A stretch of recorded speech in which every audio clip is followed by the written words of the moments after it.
Om Swastiastu Semeton. Ada yang bertanya ke saya, Juru, kenapa sih banyak sekali anak muda meninggal sekarang? Baru berumur 30, 25, 40 udah meninggal.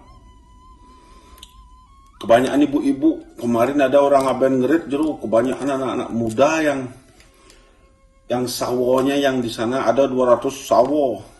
Sebagian besar 80% anak muda yang meninggal, Juru. Itu dia bertanya. Oke, sekarang saya beritahu.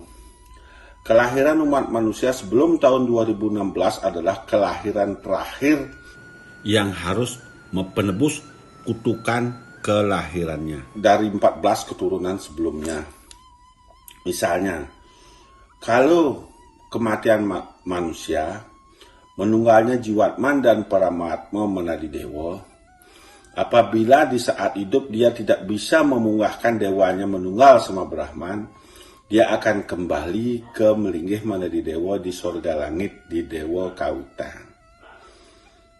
Lagi dia menurunin sentana, lahir manusianya, lagi dia berjalan melewati Nerakoloko menuju ke Saptapetala biar bisa nyujur ke Siwoloka menunggal sama Brahman. Nah itu terus menerus, misalnya contoh dari dewa yang kawitan menurunkan sentana dari Klakat. Terus Klakat meninggal, tidak bisa berjalan Klakat menuju ke Swargaloka. Klakat lagi menurunkan Kelewaran. Terus gak juga bisa menunggal sama Brahman, lagi Kelewaran lagi menurunkan Wareng. Terus gak bisa menunggal sama Brahman, Wareng lagi menurunkan Bongkar. Bongkar menurunkan Canggah. Canggah menurunkan Krepek menurunkan Klamyung menurunkan Klab menurunkan Buyut menurunkan Kumpi menurunkan Pekak menurunkan Bape anak. Sekarang itulah kelahiran terakhir di zaman Kali Yuga ini. Itu yang akan mudah meninggal apabila orang tuanya egois, tidak memikirkan mengangkat dewa yang mantuk mempoyangan umat manusianya. Disinilah harus perlu berhati-hati. Sekarang misalnya suruh contoh, istri memikul kutukan bapaknya. Bapaknya memikul kutukan neneknya. Neneknya memikul kutukan kumpinya gitu terus. Nah itulah istri itu yang memikul kutukannya adalah suami. Nah suami ini dah kalau tidak mengurus istrinya, tidak mengurus mengangkat dewa yang mantuk mempoyangan istrinya, anak laki-lakinya akan kena, itu mudah meninggal. Misalnya menikah, anak perempuannya ke sana, kena dia. Misalnya kalau seorang suami tidak mengangkat dewa yang mantuk mempoyangan suaminya, mengangkat semua dosa-dosa kelahiran sebelumnya, dia akan mengalami keruntuhan. Suami memikul kutukan istri, makanya istri harus mohon maaf di kawah cari muka. Suami pun memikul kutukan ibunya. Kutukan ibunya memikul kutukan kakeknya terus begitu. Nah inilah lautan yang dalam, inilah Atman, lautan yang dalam. Menunggal Atman itu satu, percikannya banyak ibarat sinar. Misalnya sinar, biar sinar, kok menyinari dia? Sana sini ya bersinar. Nah, pada pusatnya di sana. Sekarang mampu gak percikan ini menunggalkan ke sana? Oh, ngerti teman-teman? Itu dah banyak orang akan meninggal yang kelahiran sebelum tahun 2016. Umur 20, umur 25, umur 30 hati-hati. Terus ini dalam sampai tahun 2024 itu terus banyak kematian yang tidak diduga-duga.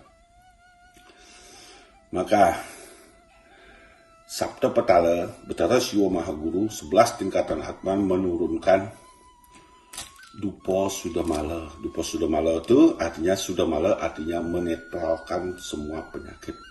Sekarang walaupun dia putih, mulus, cantik, bersih, glowing, Kalau tubuhnya mengemuk ulat belatung, itu akan cepat mengalami kematian. Kalau dia mengemuk ulat tanah, berarti dia tingkatannya masih tinggal penasaran. Kalau dia ngemuk ulat tikar, berarti tingkatannya sudah dibuta, di catuspata. Nah, inilah perjalanan roh Atman dari neraka loka, dari nap-nap namo-namo, yaitu kuburan. 5 tahun naik, tegal teriak, yaitu lubang naga, ular. 5 tahun naik, tegal penasaran, perdagangan, wong samar, dipekan, berdagang, aris. Nah, itulah nerakanya, ada surganya. Di neraka ada surga, yaitu teriak, dan tegal penasaran. Nap-nap namo-namo itu ada misalnya dosanya besar, begitu dia lahir, kalau dia ngawit dari nap-nap namo-namo, di sana dia maka ada nak jenik nebusin di Pemuna, nebusin Mojopahit. Bukannya Mahalia, enggak. Bukannya dia diserang, enggak. Dulu kelahirannya, waktu dia masih hidup, tersesat dewa yang mempuayangannya di kuburan tanpa ditebusin. Nah, begitu dia dilahirkan kembali, lahir dia kembali, ternyata dia masih terikat di sana. Nah, gitu. Itu masih terikat, karena tidak semua kelahiran ini berasal dari sangkan paranen tumadi. Ada yang kelahiran dari nap-nap namo-namo, ada yang kelahiran dari tegal penasaran, kelahiran dari catuspata, ada kelahiran di marga 3. Di saat menentukan kematiannya, di mana dia misalnya ada nap-nap namo-namo, teriak, tegal penasaran, buta, kalau pada saat dia masih hidup, berjalan rohnya itu menuju ke Sabda Petala, nyujur ke Sunyoloka, karena manusia hidup ini yang antar dewa yang bentuk poyangannya. Misalnya tersesat dia di buta, di catuspata. Nah, di sana tidak ditebusin, ngemasin dia mati. Begitu dia mati kan dia ben kan melingi dewa yang guru sampai tarana. Begitu dia akan menyatu jiwatman dan paramatma, rohnya yang di sini akan menunggal sama dewa yang mempoyangannya. Di misalnya berada di tingkatan catuspata, dia akan rohnya berupa buta.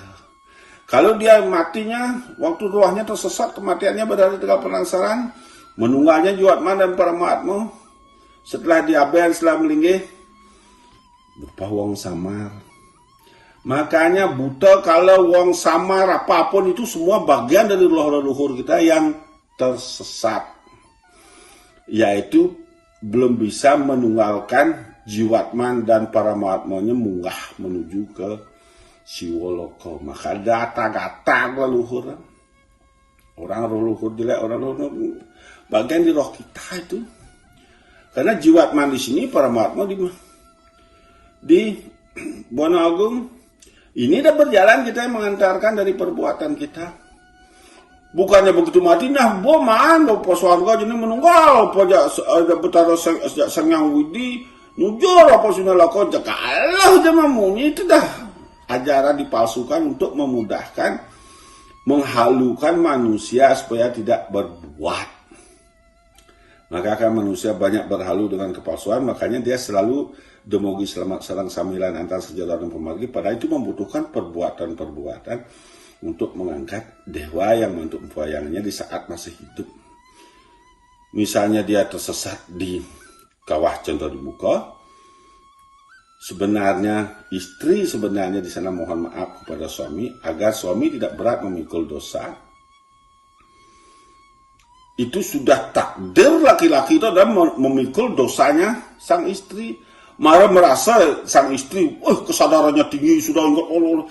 Nah itu kan laki-laki saktinya istri, dan pati maka sakti sang laki, saktinya laki-laki adalah istrinya. Segala sesuatu petunjuk dari Yang Maha Kuasa, dari sang jiwatman, dari sang istrinya.